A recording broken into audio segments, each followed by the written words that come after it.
We know this parable. நாம் யாவரும் இந்த ஓமையை குறித்து அறிந்திருக்கிறோம். A widow, ஒரு விதவையானவள், she's going and troubling a judge. அவள் ஒரு பட்டணத்தில் இருக்கக்கூடியதான நியாயாதிபதியை அவள் போய் தொந்தரவுபடுத்திக் கொண்டே இருக்கிறாள். And she's saying, avenge me of my enemies. எனக்கு நியாயம் செய்யும் என்று சொல்லி அவள் தொடர்ந்து கேட்டுக்கொண்டே இருக்கிறாள். And this judge, இந்த நியாயாதிபதி, he doesn't fear God. அவன் தேவனுக்கு பயப்படாதவன். And he doesn't regard anybody. அவன் யாருக்குமே செவி கொடாததான ஒரு மனுஷன். He doesn't regard God, he doesn't regard man.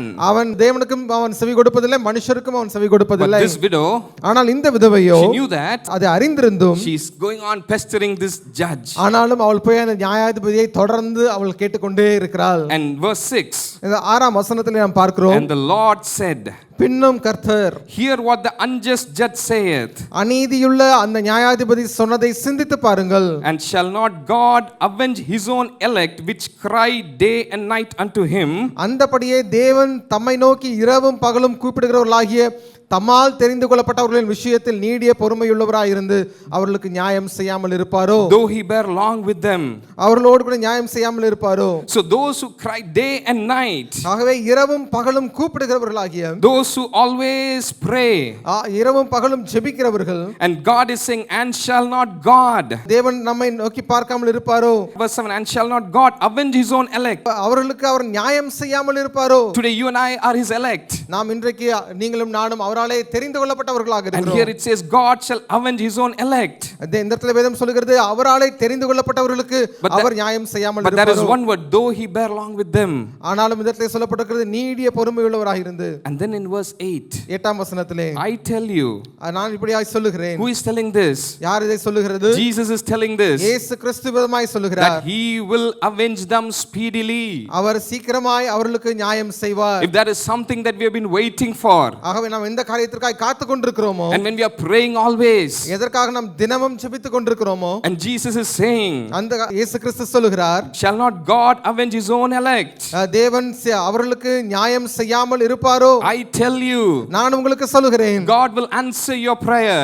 தேவன் உங்களுடைய ஜெபங்களுக்கு அவர் பதில் கொடுப்பார். That is what Jesus is saying. அதைத்தான் இயேசு கிறிஸ்து இந்த இடத்திலே சொல்லுகிறார். So do not faint. ஆகவே சோர்ந்து போகாதிருங்கள். Something precious has been given to you. அருமையான ஒரு காரியம் உங்களுக்கு கொடுக்கப்பட்டிருக்கிறது. Something most holy has been given to you. மகா பரிசுத்தமான ஒன்று உங்களுக்கு கொடுக்கப்பட்டிருக்கிறது. Faith has been delivered to you. விசுவாசமானது உங்களுக்கு அது கொடுக்கப்பட்டிருக்கிறது. You have obtained this most precious faith. ஆகவே நாம் இந்த அருமையான விசுவாசத்தை நாம் பெற்றவர்களாக இருக்கிறோம். And when you pray, நாம் ஜெபிக்கும்போது, there is a chance that you might faint. நாம் சோர்ந்து போகக்கூடியதான ஒரு தருணம் ஏற்படலாம். Men ought to always pray. மனிதர்கள் எப்பொழுதும் ஜெபிக்க வேண்டும். And not to faint. ஆனாலும் சோர்ந்து போகாதிருக்க வேண்டும். Today is not the time for fainting. ஆகவே இந்த நாள் அது சோர்ந்து போகிறதான நேரம் அல்ல. Today is the time that what God has given to us. இந்த நாளிலே தேவன் நமக்கு கொடுத்ததை அறிந்திருக்க வேண்டியதான நேரம். It is to strengthen our faith. நாம் நம்முடைய விசுவாசத்தை பலப்படுத்த வேண்டும். So what was missing in this incident? ஆகவே இந்த குறிப்பிட்டதான காரியத்திலே எந்த காரியமானது காணப்படாமல் இருக்கிறது? In this incident, the lady,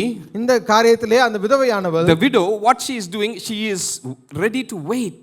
இந்த விதவையானவள் அவள் காத்திருக்க அவர் ஆயத்தமாய் இருந்தாள். She is ready to wait. அவள் காத்திருக்க அவள் ஆயத்தமாய் இருந்தாள். She did not quit after 2 days or 3 days. அவள் 2 நாள் 3 நாள் கழித்து அதை விட்டுவிட விரும்பவில்லை. It says, lest by her continual coming she weary me. I do not know how long she kept on going. வெகு நாள் வரைக்கும் அவள் விதமாக செய்து கொண்டிருந்ததை பார்க்கிறோம். For many days she was doing this. வெகு நாள் வரைக்கும் அவள் விதமாய் செய்து கொண்டிருந்தாள். And she was waiting for the judge to answer. அவள் அந்த நியாயாதிபதி தனக்கு பதில் கொடுக்கும்படியாக அவள் காத்து கொண்டிருந்தாள். Many of us, அநேகர், in our prayer, நம்முடைய ஜெபத்திலே, when we don't have an answer immediately, நாம் உடனடியாக நம் பதிலை பெற்றுக்கொள்ளாமல் இருக்கும்போது, we miss that waiting time. நாம் அந்த காத்திருக்கிறதான நேரத்தை தவற விடுகிறோம். In Isaiah, ஏசாயா எழுதினதான புத்தகத்திலே, in 40 verse 31, 40ஆம் அதிகாரம் 31ஆம் வசனத்தில், we know this verse. நாம் யாவரும் இந்த வசனத்தை அறிந்திருக்கிறோம். How does it start and end?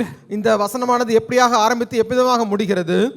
It starts with they that wait upon the Lord. கர்த்தருக்கு காத்திருக்கிறவர்களோ, those that wait upon the Lord. கர்த்தருக்கு காத்திருக்கிறவர்களோ, and at the end it says shall not faint. இவ்விதமாக அந்த வசனம் முடிவு பெறுகிறதை நாம் பார்க்கிறோம். சோர்ந்து போகார்கள். Wait on the Lord. கர்த்தருக்கு காத்திருங்கள். There is a time to wait. கர்த்தருக்கு காத்திருக்க வேண்டியதான ஒரு நேரம் உண்டு. There is a command that says be still. நமக்கு இப்படியாக ஒரு கட்டளையானது கொடுக்கப்பட்டிருக்கிறது. நீங்கள் அமர்ந்திருந்து, be still and know that I am God. நீங்கள் அமர்ந்திருந்து நானே தேவன் என்று அறிந்து கொள்ளுங்கள். In this world there are so much noises around us. நம்மை சுற்றிலும் அநேக சத்தங்கள் அது வந்து கொண்டிருக்கிறது. So much noise and voice that we keep hearing. அநேக சத்தங்களும் அநேக சொல்களும் நம்மை சுற்றிலும் இருக்கிறது. So we forgot the art of waiting for God. ஆகவே நாம் தேவனுக்காய் காத்திருக்கிறதை நாம் தவற விடுகிறோம். What is waiting?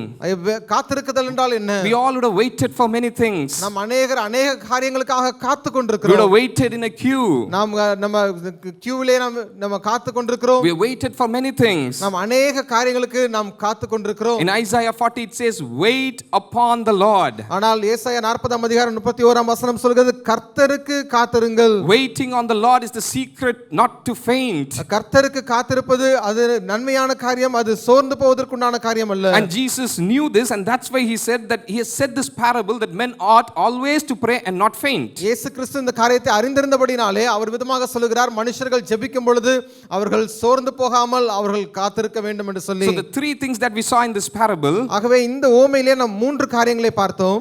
What is that? மூன்று காரியங்கள். Prayer, முதலாவதாக ஜெபம், இரண்டாவதாக சோர்ந்து போகுதல், and faith. மூன்றாவதாக விசுவாசம். So there is one more thing that we need to add is waiting. ஆகவே இதோடு கூட சேர்க்கப்பட வேண்டியதான ஒரு காரியம் காத்திருப்பது. In Galatians 6:9, கலாத்தியருக்கு எழுதினதான நிருபம் 6 அதிகாரம் 9 it's a beautiful word. மிகவும் அருமையான ஒரு வார்த்தை. Let us not be weary in well doing. நன்மை செய்கிறதில் சோர்ந்து போகாமல் இருப்போமாக. For in due season we shall reap. When we will reap? எப்பொழுது நாம் அறுப்போம்? If we faint not. நாம் தளர்ந்து போகாது இருந்தால் ஏற்ற காலத்தில் அறுப்போம். If we faint, நாம் தளர்ந்து போவோம் என்றால் we will not be able to reap. நாம் அறுக்க முடியாது. The Spirit of God is saying, let us not be weary in well doing. ஆகவே தான் வசனம் சொல்லுகிறது, நன்மை செய்கிறதிலே சோர்ந்து போகாமல் இருங்கள். That means this is a group of people who have been going on doing well. ஆகவே அப்படி என்றால் ஒரு கூட்ட குழுவானது அவர்கள் நன்மை செய்து கொண்டே இருக்கிறார்கள். But somehow it seems that they are not reaping it. ஆனால் பார்ப்போம் என்றால் அவர்கள் அதற்குண்டான பலனை அவர்கள் அறுக்காது இருக்கிறார்கள். But God is saying there is a season of reaping. ஆனாலும் தேவன் சொல்கிறார், அறுப்பதற்கு ஏற்ற ஒரு காலம் உண்டு. For in due season. இந்த வசனம் சொல்கிறது, ஏற்ற காலத்தில். In due season we will reap. ஏற்ற காலத்திலே நீங்கள் அறுப்பீர்கள். It says we shall reap. வசனம் சொல்கிறது, நாம் ஏற்ற காலத்தில் அறுப்போம். So we all shall reap. நாம் யாவரும் அறுக்கிறவர்களாக இருக்கிறோம். But when we shall reap, ஆனால் எப்பொழுது நாம் அறுப்போம்? there is an if here. இந்த இடத்துல சொல்லப்பட்டிருக்கிறது, நாம் இப்படியாக இருந்தால், if we faint not. நாம் தளர்ந்து போகாது இருந்தால், if we faint not, நாம் தளர்ந்து போகாது இருந்தால், we shall reap. நாம் நிச்சயமாக அறுப்போம்.